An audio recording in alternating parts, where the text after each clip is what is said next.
दर्द आता नहीं रहने के लिए, बात रह जाती है कहने के लिए। प्यार और पीर दो किनारे हैं, जिंदगी धार है बहने के लिए। संसार में एक से एक मूल्यवान चीजें हैं, किंतु सर्वाधिक मूल्यवान जीवन है। संसार में जीवन से बढ़कर दुनिया में कोई मूल्यवान चीज नहीं है। जीवन है तो सत्ता से, संपत्ति से, प्राणियों से, पदार्थों से संबंध है। जीवन दीप बुझ जाए तो किसी से कोई संबंध नहीं है। जीवन की अंतिम सच्चाई की ओर सबका ध्यान होना चाहिए। जीवन की अंतिम सच्चाई की ओर सबका ध्यान होना चाहिए। न कोई मेरा, न मैं किसी का, और न कुछ मेरा, इस तथ्य का बोध होना चाहिए। इस तथ्य का बोध हो, जीवन की ये अंतिम सच्चाई है। जिंदगी में जिंदगी का राज पाना चाहिए। प्राणी जगत में मानव श्रेष्ठतम प्राणी है और वो दो भागों में विभक्त है, एक नर और एक नारी। दोनों समान प्राणी हैं। दोनों को भौतिक विकास करने का, आध्यात्मिक विकास करने का जन्म सिद्ध समानाधिकार प्राप्त है। इसलिए हर आदमी का ये पावन कर्तव्य है, जीवन गुजर के लिए धनार्जन करने के साथ साथ अपने विकास की ओर ध्यान जाना चाहिए। आज आदमी प्राय देखा जाता है एक तरफ ज्यादा ध्यान दिया है, धनार्जन की तरफ ज्यादा ध्यान दिया है, उस दिशा में उसे सफलता भी मिली। एक शायर ने लिखा, आज आदमी के पास TV set, sofa set, dinner set, golden set, diamond set, सब सेट है, केवल माइंड अपसेट है। उसके पास सब सेट है, केवल माइंड अपसेट है। इसलिए न खाने योग्य चीजों को खाता है, न पीने योग्य चीजों को पीता है, न करने योग्य कर्मों को करता है। बाहर से संपन्न है, भीतर से विपन्न है, भीतर से दुखी है।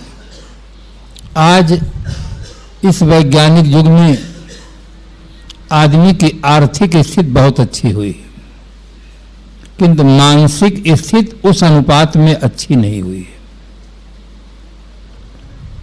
हमारे देश के पूर्वजों ने लिखा, यत्र नार्यस्त पूज्यन्ते रमन्ते तत्र देवताः। जहाँ नारियों की पूजा होती है वहाँ देवता निवास करते हैं। जिन्होंने लिखा होगा, उस समय का वातावरण देखा होगा, उनके मन में कितना सुंदर भाव रहा होगा। नारी सबसे पहले माँ के रूप में मिलती है। हर आदमी का कर्तव्य है मातृशक्ति का आदर करना, सम्मान करना। और आज नारी जात के साथ सामूहिक बलात्कार हो रहा है, अपहरण हो रहा है, भ्रष्टाचार चरम सीमा तक पहुंचा है, दुर्व्यसन की समस्या है, आतंकवाद की समस्या है। ये समस्याएं बताती हैं कि लोगों की मानसिक स्थिति अच्छी नहीं है। मानसिक स्थिति अच्छी होती तो ये समस्याएं होती ही नहीं, क्योंकि जैसी मानसिक स्थिति होती है उसी प्रकार से आदमी की प्रवृत्ति होती है। ये बहुत बड़ा अंधविश्वास है कि सबह नचावत राम गोसाई। राम सबको नचाते हैं, राम परमात्मा है, वो सूत्रधार हैं और आदमी कठपुतली है, सबको वो नचाते हैं। ये घोर अंधविश्वास है। आदमी स्वतंत्र प्राणी है, कठपुतली नहीं। कठपुतली को कोई उपदेश नहीं दिया जाता है। कठपुतली स्वतंत्र नहीं है, आदमी स्वतंत्र है। जैसी उसकी मानसिक स्थिति होती है उसी प्रकार से उसकी प्रवृत्ति होती है। कठपुतली का कोई दोष नहीं होता है, दोष सारा सूत्रधार का होता है। अगर आदमी गलत काम करता है और परमात्मा सूत्रधार है तो आदमी का कोई दोष ही नहीं है, दोष सूत्रधार का है। तथाकथित धार्मिक समाज में श्रद्धा तो है किंतु बुद्धि का उपयोग नहीं हो रहा है, इसलिए सारा अंधविश्वास ज्यों का त्यों सुरक्षित है। जीवन में श्रद्धा और बुद्धि दोनों का सुंदर समन्वय होना चाहिए। शास्त्रों में, महापुरुषों में, परंपराओं में माता पिता के प्रति, देश के प्रति, गुरुजनों के प्रति, संतों के प्रति श्रद्धा होनी चाहिए। श्रद्धा के साथ साथ बुद्धि भी होनी चाहिए। अकेली जो श्रद्धा होगी उसमें बुद्धि के बिना विवेक नहीं होता है, फिर आदमी कुछ कर नहीं पाता। सत्यनारायण भगवान की कथा में महिमा में लिखा गया, इह लोके सुखम भुक्त्वा चान्ते सत्य परम यो, इह लोक में सुख भोग कर परलोक में मोक्ष गति को प्राप्त हो जाओगे। बोलो वृंदावन बिहारी लाल की।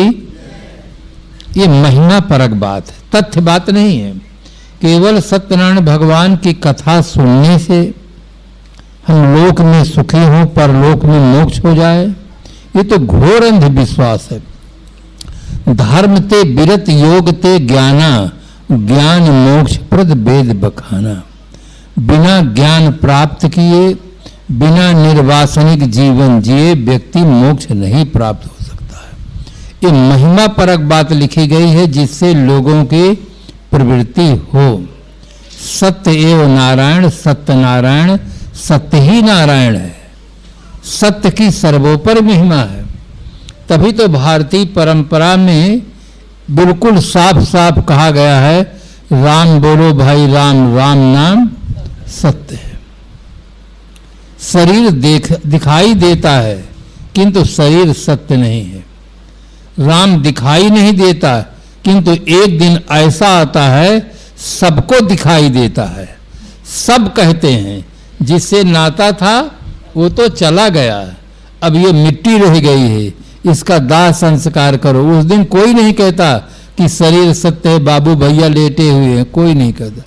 सब कहते हैं राम नाम सत्य है। जिसको कभी देखा नहीं, देख सकते भी नहीं, उसको सत्य बताते हैं। क्योंकि वो दिखाई क्यों नहीं देता है? वो देखने वाला है। देखने वाला कभी दिखाई नहीं देता है।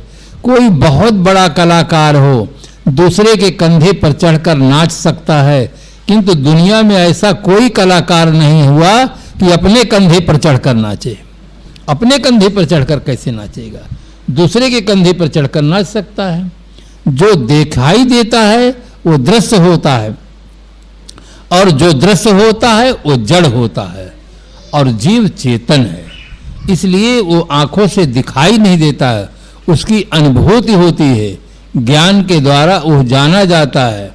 जैसे बिजली है, बिजली दिखाई नहीं देती है किंतु पंखा उसी से चलता है, दिखाई नहीं देती है। अगर बिजली चली जाए तो पंखा बंद हो जाए। शरीर के अंदर से वो चेतना शक्ति हट जाए तो शरीर अपने आप निष्क्रिय हो जाता है। जो दिखता है वो उतना महत्वपूर्ण नहीं है। अगर देखने वाला न रहे तो क्या दिखाई देगा? इसलिए दृष्टा और दृश्य दोनों का यथार्थ बोध होना चाहिए। यथार्थ बोध के लिए ही हमें जीवन में गुरु की जरूरत है, संतों की जरूरत है। कि हमें यथार्थ बोध नहीं है। हम तो यही मानते हैं जो दिखता है ये सत्य है। एड़ी से चोटी तक जो दिखता है वो शरीर है, ये दिखता है। पर देखने वाला कौन है, ये हमारी दृष्टि कभी अपनी ओर नहीं जाती है कि देखने वाला कौन है। आंख नहीं दिखती है। प्रायः लोगों में भ्रम है कि आंख देखती है। आंख नहीं देखती है, आंख से हम देखते हैं। अगर हम ना हो तो आंख क्या देखेगी? फोन से हम बोलते हैं, फोन से हम सुनते हैं। फोन न बोलता है न फोन सुनता है। फोन केवल बोलने सुनने का साधन मात्र है। फोन से बोलने वाला फोन से अलग रहता है, फोन से सुनने वाला फोन से अलग रहता है। इसी प्रकार से आंख से देखने वाला आंख से अलग है, कान से सुनने वाला कान से अलग है, हाथ से काम करने वाला हाथ से अलग है, पैर से चलने वाला पैर से अलग है। एक दिन ऐसा आता है कि अलग वाला अलग चला जाता है, पूरा शरीर पड़ा रह जाता है। उस दिन सामान्य व्यक्ति को भी ये बोध होता है कि इसके अंदर दो चीजें हैं, एक चीज चली गई है, शरीर बेकार हो गया, ड्राइवर निकल गया, मोटर पड़ी रह गई। इसलिए जिंदगी में जिंदगी का राज पाना चाहिए। जिंदगी में दो चीजें हैं, एक शरीर है, एक शरीर को संचालन करने वाली सत्ता है। उसको हम अपनी भाषा में जीव कहें, चेतन कहें, आत्मा कहें, ब्रह्म कहें, ईश्वर कहें, खुदा कहें, परमात्मा कहें, गॉड कहें, वो अपनी भाषा है। शब्दों को लेकर विवाद में नहीं पड़ना चाहिए। महाराज श्री कृष्ण जी ने गीता में कहा, उपदृष्टानुमंता चा भर्ता भोक्ता महेश्वरः परमात्मेत चाप युक्तो देहे अस्मिन पुरुषा परा। इस देह में रहने वाला पुरुष उपदृष्टानुमंता भर्ता भोक्ता परमात्मा महान ईश्वर है।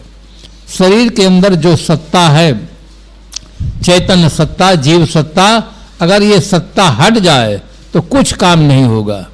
कृषि, व्यापार, सर्विस, मंदिर, मस्जिद, गिरजाघर, गुरुद्वारा, इनमें कौन प्रार्थना करेगा, कौन इबादत करेगा? सर्वोपरि सत्ता चैतन्य सत्ता है। इस सत्ता का हमें यथार्थ बोध होना चाहिए। आज इस सत्ता का बोध न होने से आदमी निर्जीव मूर्तियों के सामने सजीव प्राणियों की हत्या कर रहा है। धर्म के नाम पर, देवी देवताओं के नाम पर कितनी हत्याएं हो रही हैं। कहीं कहीं तो ये दशहरा नवरात्रि आने वाली है, नवरात्रि में और इधर ये आंध्र प्रदेश में और दूसरे क्षेत्रों में इतनी हत्या होती है कि हजारों प्राणियों की लोग एक दिन में काट देते हैं, बल चढ़ा देते हैं।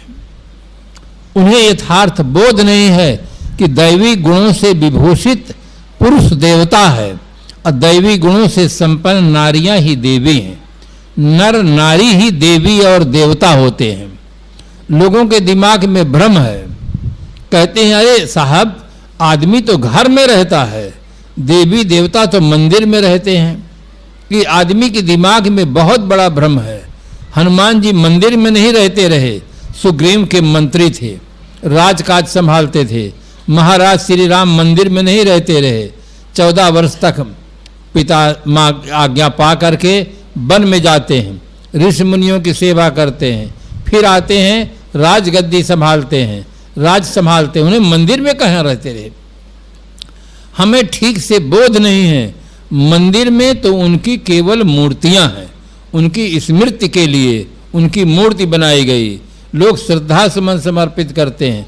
मंदिर में वे नहीं हैं।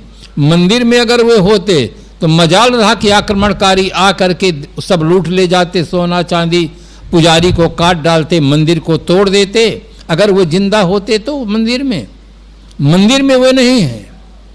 मंदिर में शेर की मूर्ति बाहर दरवाजे पर रहती है, तो क्या वो शेर उसमें रहता है? अगर उसमें शेर रहे, एक बार दहाड़ दे तो पुजारी दर्शनार्थी तो 9-11 हो जाए। वो शेर की मूर्ति है, शेर नहीं है। शेर तो जंगल में है। वो हनुमान जी एक रहे, आज एक शहर में हजारों मंदिर हैं और हनुमान जी के मंदिर में भी चोरी हो जाती है। अगर हनुमान जी होते तो मजाल है, कोई चोर चोरी करता है, एक गदा मार देते 9-11 हो जाता चोर। आज आदमी घोर अंधविश्वास में पड़ा हुआ है। इसीलिए आज हमें सदगुरु कबीर साहब की याद आती है। सदगुरु कबीर साहब भारतीय परंपरा में एक महान क्रांतिकारी संत हुए। उन्होंने समाज की स्थिति को देखा और देख करके कहा, संतो देखत जग बवराना, सांच कहो जग मारन धावे, झूठे जगपतियाना, नेमी देखा धर्मी देखा, अपराध करें स्नाना, आत्म मार पसाड़े पूजे, उनमें किछो न ज्ञाना, संतो देखत जग बवराना। जिसको गर्मी नहीं लगती है वहाँ कूलर लगाया जाता है, जिसको भूख नहीं लगती वहाँ 56 प्रकार के व्यंजन बना के खिलाए जाते हैं, और जिसे भूख लगती है, वृद्ध माँ है, वृद्ध पिता है, उनको ठीक समय से भोजन नहीं दिया जाता। अंधविश्वास में आदमी का बहुत पैसा चला जा रहा है। जीवन के 2 सबसे बड़े अभिशाप हैं। पूरे विश्व में जहां तक मानव समाज है उसके जीवन में दो बहुत बड़े अभिशाप हैं। एक है दुराचरण और दूसरा है अंधविश्वास। इसी में दो में पैसा आदमी का जा रहा है, समय भी जा रहा है, सारी शक्तियां इसी में चली जा रही हैं, दो के कारण से, एक दुराचरण के कारण से और एक अंधविश्वास के कारण से। हर आदमी को चाहिए कि हम बुद्धिजीवी हैं, हमारे जीवन में सदाचरण आए और सद्ज्ञान प्राप्त हो। इस दिशा में आदमी को प्रयास करना चाहिए। हर आदमी को सोचना चाहिए। अगर आदमी की सोच सही हो जाए तो हर आदमी का जीवन सही हो सकता है। सोच गलत हो गई है। हम बोर कराते हैं, बोर में अगर पानी मीठा निकलता है तो सब पानी मीठा होगा, चाहे एक डोल ले चाहे 100 डोल ले। अब बोर में पानी खारा हो गया है तो चाहे जितना पानी निकालेंगे सब खारा निकल गए। इसी प्रकार से यदि हमारी सोच गलत होगी तो सब गलत होगा। सोच सही होनी चाहिए। सोच सही होगी तो हमें सुख भी मिलेगा। एक उदाहरण स्मरण आता है। एक सेठ जी थे, उनके पास कई कल कारखाने थे, हजारों लोग काम करते थे, बहुत बड़ी आमदनी थी। एक दिन सेठ जी के मन में एक भाव हुआ, एक विचार हुआ। उन्होंने अपने मैनेजर से कहा, मैनेजर यदि आज से सारे कल कारखाने बंद हो जाएं और जितना खर्च आज होता है इतना खर्च रोज होता रहे तो हम कितने समय तक खा सकते हैं। मैनेजर तो बहुत बुद्धिमान था, उसने कहा साहब 1 सप्ताह के लिए हमें छुट्टी दे दीजिए, मैं पूरा हिसाब लगाकर सही सही बता सकूंगा कि आज से सारे कल कारखाने बंद हो जाएं, जितना खर्च आज होता है इतना रोज होता रहे, मैं आपको हिसाब लगा के सही सही बता सकूंगा। सेठ जी बहुत खुश हुए, बहुत खुश हुए। 1 सप्ताह के लिए उन्हें छुट्टी दिए और जब मैनेजर आया तो उसके चेहरे में बड़ी प्रसन्नता थी। सेठ जी को देखकर नमस्कार हुआ। सेठ जी ने कहा, अब आप बताइए, आज से सब काम बंद हो जाए तो हम कितने समय तक खा सकते हैं। मैनेजर ने कहा कि सेठ साहब आप बहुत सौभाग्यशाली व्यक्ति हैं। कोई आदमी 4 महीना कमाता है, 1 साल खाता है, कोई साल भर खाने के लिए साल भर कमाता है, और आपके पास इतना धन है कि आज से सारे कल कारखाने बंद हो जाएं, जितना खर्च आज होता है इतना रोज होता रहे और एक पीढ़ी की आयु 100 साल माना जाए तो आपके पास इतना धन है कि 35 पीढ़ी तक के लोग खा सकते हैं। सेठ जी इतना सुनते ही मूर्छित होकर गद्दी पर गिर गए। हाय मेरी 36वीं पीढ़ी क्या खाएगी, हाय मेरी 36वीं पीढ़ी क्या खाएगी। मैनेजर तो बहुत बुद्धिमान व्यक्ति होता है। मैनेजर ने तुरंत पानी छिड़का और होश में जब आए तब मैनेजर ने कहा, साहब आप अकेले इतना परिश्रम किए हैं कि 35 पीढ़ी तक के लोग खा सकते हैं, तो क्या आपके 35 पीढ़ी में सबको लकवा मार देगा, सब लुंज हो जाएंगे। कोई एक पीढ़ी के लिए नहीं कमा सकता है, आप 35 पीढ़ी के लिए कमाए तो क्या 35 पीढ़ी वाले मिलकर एक पीढ़ी के लिए भी नहीं कमा सकते हैं। शब्द शक्ति में बहुत बड़ी शक्ति होती है। शब्द शक्ति आदमी को रुला भी सकती है, हंसा भी सकती है, जोड़ भी सकती है, तोड़ भी सकती है। बात से बात उलझ जाती है, बात से बात सुलझ जाती है, बात से विश्वास जन्म लेते हैं, बात से आस झुलस जाती है। हर बात हर किसी से कही नहीं जाती, हर बात हर किसी से सही नहीं जाती। गुजारने को जिंदगी गुजर जाते हैं अकेली, मगर हर किसी को किसी के बिना रही नहीं जाती। बात में बड़ी विलक्षण शक्ति है। सेठ जी एकदम होश में आ गए कि सचमुच मैं अकेला 35 पीढ़ी के लिए कमाया तो क्या मेरी हर पीढ़ी एक पीढ़ी के लिए नहीं कमा सकी। मेरी व्यर्थ की चिंता है। सेठ जी के भीतर विचारों में परिवर्तन हुआ। देखिए, एक चम्मच दही दूध को बदल देता है। एक शब्द आदमी के जीवन की दिशा को बदल देता है। शब्द लगना चाहिए, अगर शब्द लग जाएगा तो आदमी के जीवन की दिशा बदल जाए। शब्द लगता किसको है? मुर्दा को नहीं लगता, जिंदा को लगता है। मुर्दा को चाहे जितने आप आलोचना करो गुस्सा नहीं सकता है, और चाहे जितनी प्रशंसा करो खिलखिला के हंस भी नहीं सकता है। शब्द का प्रभाव जिंदा में पड़ता है। जिंदगी जिंदा दिली का नाम है, मुर्दा दिल क्या खाक दिया करते हैं। जो आदमी जिंदा दिल वाला होता है उसको शब्द लग जाता है। सेठ जी को ऐसा शब्द लगा कि ये धन जो 35 पीढ़ी के लिए मैं जोड़ रखा हूं, 35 पीढ़ी को मैं देख भी नहीं सकता हूं। 35 पीढ़ी वाले पहले व्यक्ति का हम कहाँ फोटो देख पाते हैं, कहाँ नाम जान पाते हैं। आने वाले 35 पीढ़ी को हम क्या देख सकते हैं, क्या जान सकते हैं। सेठ जी के भीतर विचारों में मंथन हो गया, एकदम परिवर्तन हो गया। उन्होंने अपने धन को समाज की सेवा में लगाना शुरू किया कि हर पीढ़ी अपना स्वयं कमा लेगी। जब मैं एक अकेला व्यक्ति इतना धन कमाया हूं, 35 पीढ़ी खा सकती है, तो हर पीढ़ी अपने खाने के लिए कमाएगी। मुझे समाज की सेवा करना चाहिए। Service to man is service to God. जन सेवा ही प्रभु सेवा है। जीव ही भगवान है। जीव अगर निकल जाए तो कोई भगवान की पूजा नहीं हो सकती। भगवान का नाम कौन लेगा, मंत्रों का जाप कौन करेगा, हवन कौन करेगा, संध्या तर्पण कौन करेगा। सबके शरीर में जो चेतन विराजमान है यही देवता है, यही परमात्मा है, यही भगवान है। भगवान श्री कृष्ण जी ने गीता में कहा, ईश्वरा सर्वभूतानाम हृदय से अर्जुन तिष्ठते। हे अर्जुन, सभी भूत प्राणियों के हृदय में जो स्थित है वो परमात्मा है, वो ईश्वर है। तो इस प्रकार से प्राणी मात्र के प्रति शुभकामना हमारे पूर्वजों ने कितना सुंदर कहा है, सर्वे भवन्तु सुखिनः, सभी सुखी हों। ये नहीं कहा कि हिंदू भवन्तु सुखिनः, भारतीय भवन्तु सुखिनः, पुरुष भवन्तु सुखिनः, नहीं कहा, सर्वे भवन्तु सुखिनः, सभी सुखी हों। सबके अंदर मांग के केवल की है, किसकी, सुख की है। इंगरसोल ने लिखा, happiness is the only good. संसार में सुख ही केवल अच्छा है जिसे सब चाहते हैं। तो एक शब्द सेठ जी के जीवन में आमूल परिवर्तन किया। उनके जो भीतर की जो चिंता थी वो समाप्त हो जाती है। प्रसन्नता पूर्वक धन का सही उपयोग करते हैं, सदुपयोग करते हैं। धन ही नहीं, समय है, स्वास्थ्य है। सदुपयोग वरदान और दुरुपयोग अभिशाप होता है। कोई भी शक्ति अपने आप में न वरदान होती है और न अभिशाप होती है। शक्ति का सदुपयोग वरदान और दुरुपयोग अभिशाप होता है। लोक में कहावत है, हेल्थ इज वेल्थ है, तंदुरुस्ती हजार नियामत है। अगर आदमी की तंदुरुस्ती खूब अच्छी हो और आदमी की बुद्धि भर अच्छी न हो तो आदमी आतंकवादी बनता है, अपहरण करता है, बलात्कार करता है, स्वास्थ्य भी अभिशाप हो जाता है। इसलिए जो भी शक्ति हमें प्राप्त है उन प्राप्त शक्तियों का सदुपयोग करना चाहिए। और सदुपयोग बिना सद्बुद्धि के संभव नहीं है। सद्बुद्धि होगी तो सदुपयोग होगा, दुर्बुद्धि होगी तो दुरुपयोग होगा।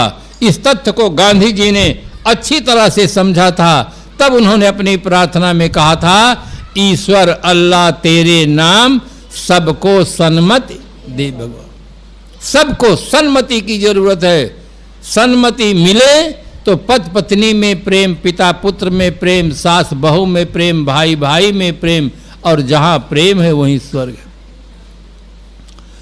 सब मिल जाए, सद्बुद्धि भर न मिले तो पति पत्नी में भी तनाव रहता है, सास बहू में तनाव रहता है, ननद भौजाई में तनाव रहता है, भाई भाई के मकान के बीच में दीवार खड़ी हो जाती है। सबसे ज्यादा आदमी के लिए ज्यादा जो आवश्यक है वो सद्बुद्धि है। सद्बुद्धि मिले तो आदमी का लोग भी सुंदर बने, परलोक भी सुंदर मिले। और सब मिल जाए, सद्बुद्धि भर ना मिले तो लोग भी बिगड़ जाएगा, परलोक भी बिगड़ जाएगा। सद्बुद्धि सही ढंग से मिलती कहाँ है? सदगुरु कबीर साहब यथार्थवादी हैं। संसार में दो प्रकार के कवि होते हैं, एक आदर्शवादी होते हैं, एक यथार्थवादी होते हैं। महाराज गोस्वामी जी आदर्शवादी हैं और सदगुरु कबीर साहब यथार्थवादी हैं। सदगुरु कबीर साहब सद्बुद्धि के लिए कहते हैं, संगत कीजे साधु की हरे और की ब्याद, ओछी संगत क्रूर की आठों पहर उपाद। जीवन हमारा तीन चीजों से प्रभावित होता है, संग से, साहित्य से और वातावरण से। सबसे ज्यादा गहरा प्रभाव संग का पड़ता है। कितने सुंदर मिष्टान बने हों, उसमें आप सेंट छोड़ दीजिए, दूध में भी सेंट छोड़ दीजिए, उन पदार्थों से सुगंध आती हो, बहुत बढ़िया है। किंतु वे पदार्थ जब शरीर का संबंध पा जाते हैं तो इस रूप में बदल जाते हैं कि कोई छूना पसंद नहीं करता। संग का बहुत गहरा प्रभाव पड़ता है। हर आदमी को चाहिए, अगर हम अपने जीवन में सुधार चाहते हैं, विकास चाहते हैं, वास्तविकता का बोध चाहते हैं, तो समग्र मानव जात के लिए सदगुरु कबीर साहब ने कहा संगत कीजिए साधु की। पंथ का नाम नहीं लिया, साधु का नाम लिया है। आजकल लोग प्रश्न करते हैं कि साहब साधु किसे कहते हैं? अध्यापन कार्य करने वाले को अध्यापक कहते हैं, चिकित्सा करने वाले को चिकित्सक कहते हैं, वकालत करने वाले को वकील कहते हैं, नेतृत्व करने वाले को नेता कहते हैं। ठीक इसी प्रकार से साधना करने वाले को साधु कहते हैं। साधना है मन इंद्रियों का निग्रह करना, ये साधना है। अब उसको साधु कहते हैं। आज की भाषा में कहूं तो साधु का अर्थ है गुड मैन, और सरल भाषा में कहूं अच्छा आदमी, जिसके विचार और कर्म दोनों अच्छे हैं, वो साधु हैं। चाहे जिस वेश में हों, चाहे जिस तरह के कपड़ा पहनते हों, जिनके विचार और कर्म ठीक हैं वे साधु हैं। उनकी संगत करो, उनकी संगत से अच्छी बुद्धि मिलेगी। अब अच्छी बुद्धि मिलेगी तो सत्कर्म होगा। सत्कर्म ही आदमी को जीवन में सुख प्रदान करते हैं। इसलिए हर आदमी को चाहिए कि पहले अपनी संगत में परिवर्तन करें, फिर साहित्य में परिवर्तन करें। आदमी जिस प्रकार का साहित्य पढ़ता है वैसा सोचने लग जाता है, धीरे धीरे उसके मन में गहरा प्रभाव पड़ता है, वैसा करने भी लग जाता है। साहित्य का बहुत गहरा प्रभाव पड़ता है। मैं अकेले में था, पढ़ रहा था, एक पुस्तक पढ़ रहा था, उसमें मैं पढ़ करके बहुत देर तक हंसता रहा। कोई नहीं था, लोगों को संदेह हुआ कि साहब के पास कौन पहुंच गया, क्यों इतना जोर से हंस रहे हैं। उसमें मैंने पढ़ा, कोयल ने कौवे से पूछा कि अभी तक तुमने शादी क्यों नहीं की। कोयल ने कौवे से पूछा कि अभी तक तुमने शादी क्यों नहीं की। कौवा बोला बिना शादी के इतना कांव कांव मचा रहता है, और शादी कर लूंगा तो पता नहीं कितना कांव कांव मचेगा। इस उत्तर को सुनकर मुझे इतनी हंसी आई, बहुत देर तक मैं हंसता रहा। लेखक जो है वो पात्र बनाता है, अपनी बात कहना चाहता है। आप पढ़िए, शास्त्रों में मनोरंजन भी होता है, वास्तविकता का बोध भी होता है। शास्त्रों को पढ़ करके आदमी अच्छे साहित्य मिल जाए, पढ़ ले तो आदमी जो देवी देवताओं के नाम पर बकरा काटता रहा वो बिल्कुल बंद कर देगा। क्योंकि निर्जीव मूर्ति न मांगती है न खाती है। ये पंडे और पुजारी, इनकी जिह्वाएं बिगड़ गई हैं। अपने जिह्वा स्वाद के लिए देवी देवता को बदनाम करते हैं, परंपरा को बदनाम करते हैं। वास्तविकता नहीं है। अगर देवी एक साधारण आदमी है जिनके अच्छे विचार हैं, वे कभी बकरा मुर्गा नहीं मांगते हैं। तो जिसे हम देवी कहते हैं, देवता कहते हैं, वे कैसे मांगेंगे? अगर उनको जरूरत होती तो चाहे बाहर सब घूमते रहते, उनको पकड़ कर खा ले, हम क्यों मारे? बहुत बड़ा अंधविश्वास है। हर आदमी को जगना चाहिए। हम अपनी परंपरा में रहें, किंतु परंपरा में जो गलत है, अंधविश्वास है, उसको छोड़ने का साहस करें। आदमी के अंदर साहस होना चाहिए। मैं सच्चे पथ का राही हूं, कह सकता दिन को रात नहीं, ईमान बेच दूं टुकड़ों में, यह मेरे बस की बात नहीं। ये अपार साहस संत सम्राट सदगुरु कबीर साहब में था। इतना बड़ा साहस था, इंकलाबी भाषा में उन्होंने कहा, जो मुझ जाने ताहि मैं जानो, लोग वेद का कहा न मानूं। लोक में तो जिसको बहुमत मिल जाता है उसे कुर्सी मिल जाती है। सदगुरु कबीर साहब ने कहा मुझे बहुमत नहीं चाहिए, सत्य चाहिए। सच्ची घटना है। एक जगह पर शास्त्रार्थ था, शास्त्रार्थ में वो सब प्रकार से चुप हो गए, मौन हो गए। जब हम लोगों को चलने का समय आया तब उन्होंने एक सज्जन आकर कहने लगे, महाराज मुट्ठी भर आप लोग हैं कबीरपंथी, जो कहते हैं जगत बनाने वाला कोई नहीं, जगत अनादि है, सब लोग मानते हैं, इसलिए बहुमत से डिग्री जीत की हमको मिलनी चाहिए। मैंने कहा बहुत अच्छा, अगर बहुमत का आप महत्व देते हैं धर्म के क्षेत्र में, राजनीतिक क्षेत्र में बहुमत का बहुत बड़ा महत्व है, धर्म के क्षेत्र में बहुमत का कोई महत्व नहीं। सत्य का महत्व है, बहुमत का महत्व नहीं। मैंने कहा घर में लोहा को बहुमत मिलता है, सोना को नहीं मिलता है, तो क्या माना जाए कि लोहा ज्यादा मूल्यवान है, सोना नहीं? संसार में कभी अच्छे व्यक्तियों को बहुमत नहीं मिला है, सदियों सामान्य व्यक्तियों को बहुमत मिला है, अच्छे व्यक्तियों को बहुमत नहीं मिला। एक जगह मैं अहमदाबाद में था, कहने लगे महाराज 56 लाख साधु हैं। मैंने कहा देश की जो आबादी है उसको घटा दीजिए 56 लाख, दूसरे लोग कितने हैं?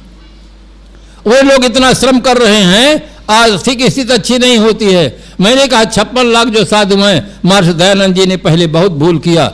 वो शादी नहीं किए, 10-10 बच्चे पैदा करने के लिए तो लिखे हैं, पर शादी अपना नहीं किए और स्वयं आर्य समाज की संस्था का स्थापना कर दिए। अगर वे मिल में काम करते तो देश का बहुत बड़ा काम होता। तब बिल्कुल चुप हो गए, निराश हो गए। आर्थिक विकास ही केवल विकास नहीं है, हर आदमी को सत्य और तथ्य की तरफ ध्यान जाना चाहिए, ठीक से निर्णय करना चाहिए, तब वास्तविकता का बोध होता है। बहुमत का महत्व नहीं है, सत्य का महत्व है। अच्छे व्यक्ति और अच्छी चीजों को बहुमत कभी न था, न है, न होगा। सामान्य व्यक्तियों को बहुमत मिलता है। इसलिए हमें सत्य की ओर जाने के लिए साहस होना चाहिए। अगर हमारी परंपरा में लोग मूर्ति पूजा के नाम पर हिंसा करते रहे हों, तो आज हमारा जो पढ़ा लिखा समाज है, युवा वर्ग है, उसको चेत जाना चाहिए, इस परंपरा को छोड़ देना चाहिए।